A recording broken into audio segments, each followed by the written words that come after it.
Assalamualaikum warahmatullahi wabarakatuh.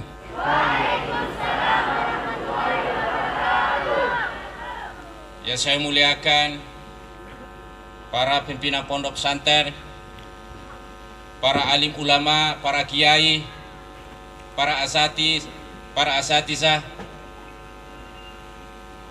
dan seluruh eselon 4 lingkup kantor Kementerian Agama Kabupaten Mamuju Utara, para kepala kantor urusan agama se-Kabupaten Pasangkayu, para jabatan pelaksana yang sempat hadir pada kesempatan ini, anak-anakku sekalian, para anak santri yang sama-sama dimuliakan oleh Allah Subhanahu wa Ta'ala.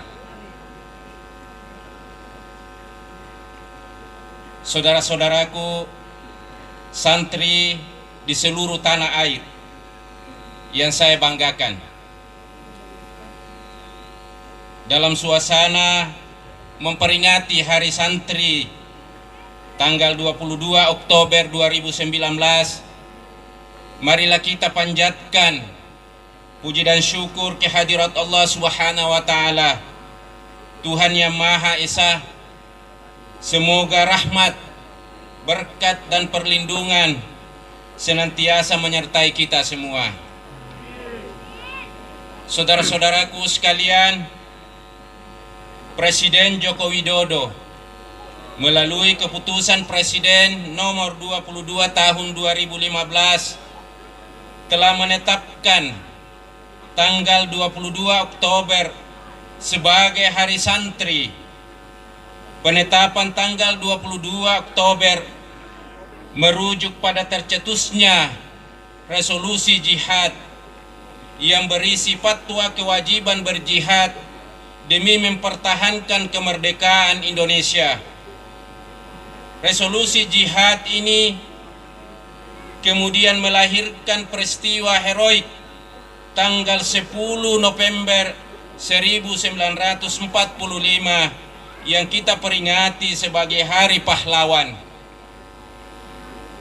Sejak Hari Santri ditetapkan pada tahun 2015, kita selalu menyelenggarakan peringatan setiap tahunnya dengan tema yang berbeda. Secara berurutan pada tahun 2016 mengusung tema dari pesantren untuk Indonesia. Tahun 2017 wajah pesantren, wajah Indonesia. Dan tahun 2018 bersama santri, damailah negeriku. Meneruskan tema tahun 2018, peringatan Hari Santri 2019 mengusung tema Santri Indonesia untuk Perdamaian Dunia. Isu perdamaian diangkat berdasarkan fakta bahwa sejatinya pesantren adalah laboratorium perdamaian. Sebagai laboratorium perdamaian, pesantren merupakan tempat menyemai ajaran Islam rahmatan lil alamin. Islam ramah dan moderat dalam beragama. Sikap moderat dalam beragama sangat penting bagi masyarakat yang plural dan multikultural. Dengan cara seperti inilah keragaman dapat disikapi dengan bijak, serta toleransi dan keadilan dapat terwujud. Semangat ajaran inilah yang dapat menginspirasi santri untuk berkontribusi merawat perdamaian dunia. Saudara-saudaraku yang berbahagia, setidaknya ada 9 alasan dan dasar mengapa pesantren layak disebut sebagai laboratorium perdamaian. Yang pertama, kesadaran harmoni beragama dan berbangsa. Perlawanan kultural di masa penjajahan, perebutan kemerdekaan, pembentukan dasar negara, tercetusnya resolusi jihad 1945 hingga melawan pemberontakan PKI, misalnya tidak lepas dari perang kalangan pesantren, sampai hari ini pun komitmen santri sebagai generasi pecinta tanah air tidak kunjung pudar, sebab mereka masih berpegang teguh pada kaidah hubbul watan minal iman, cinta tanah air sebagian dari iman. Yang kedua, metode mengaji dan mengkaji. Selain mendapatkan bimbingan, teladan dan transfer ilmu langsung dari kiai, di pesantren diterapkan juga keterbukaan kajian yang bersumber dari berbagai kitab, bahkan sampai kajian lintas mazhab. Tatkala muncul masalah hukum, para santri menggunakan metode bahsul masail untuk mencari kekuatan hukum dengan cara meneliti dan mendiskusikan secara ilmiah sebelum menjadi keputusan hukum. Melalui para santri, melalui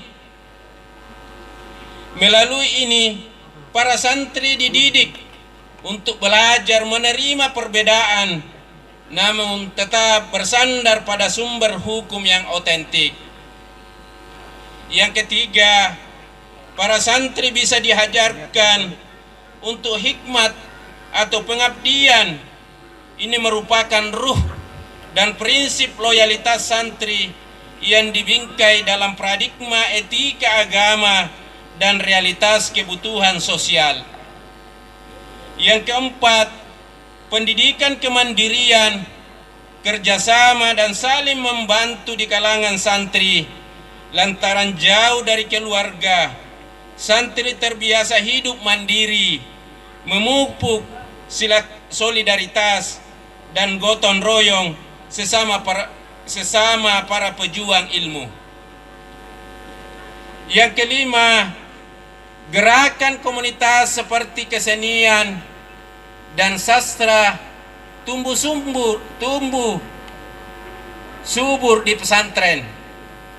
Seni dan sastra sangat berpengaruh pada perilaku seseorang, sebab dapat mengapresiasikan perilaku yang mengedepankan pesantren atau pesan-pesan kaidah yang harmoni dan kedamaian. Saudara-saudaraku sekalian,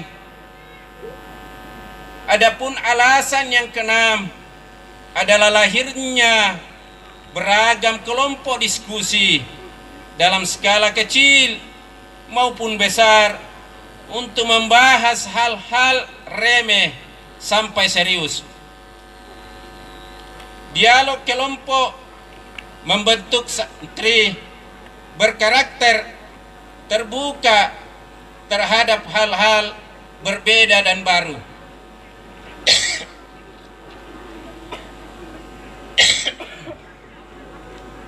Yang ketujuh, merawat hasanah kearifan lokal.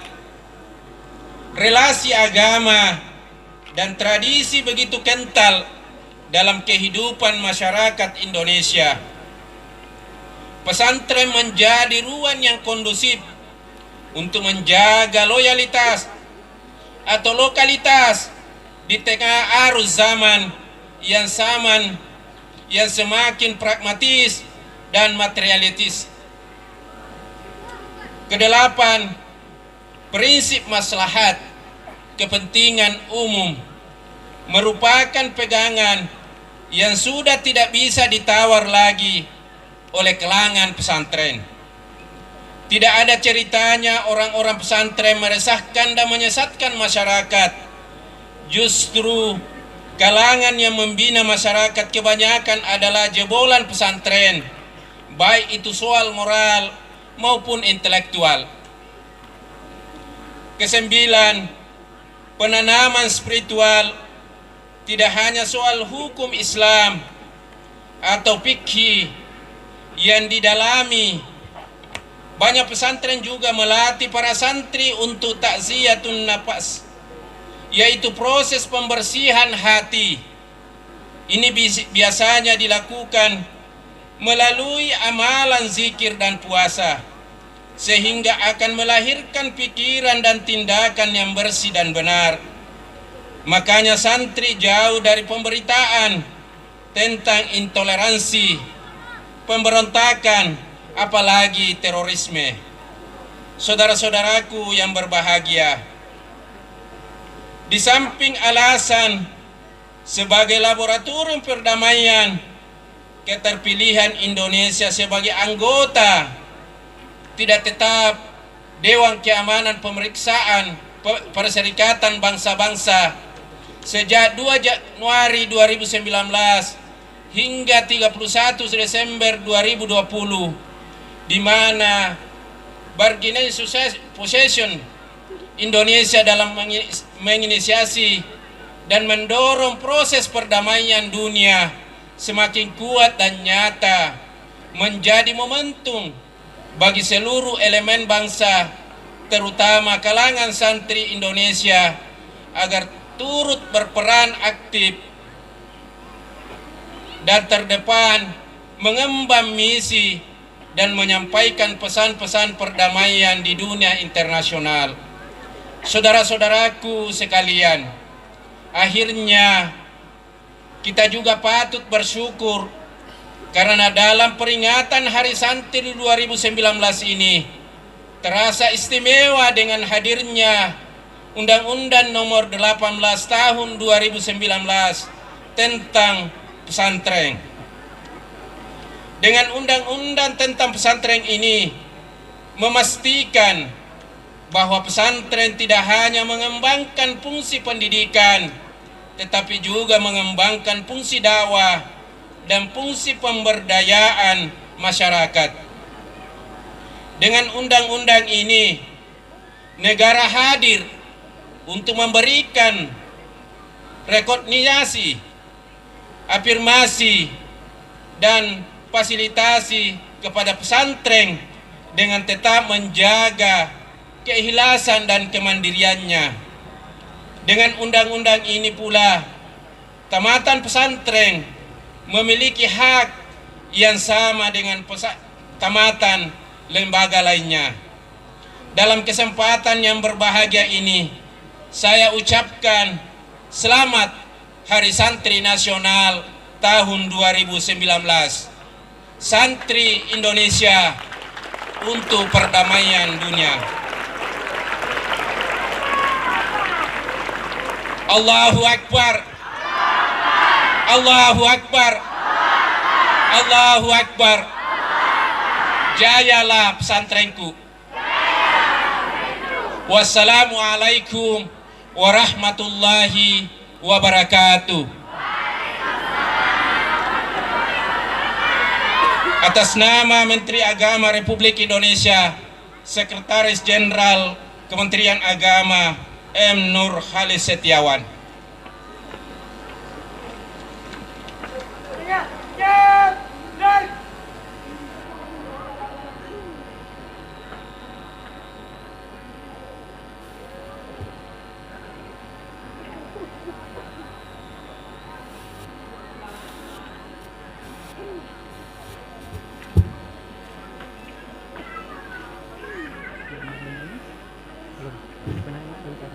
Menyanyikan lagu Hari Santri Nasional.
Bismillahirrahmanirrahim.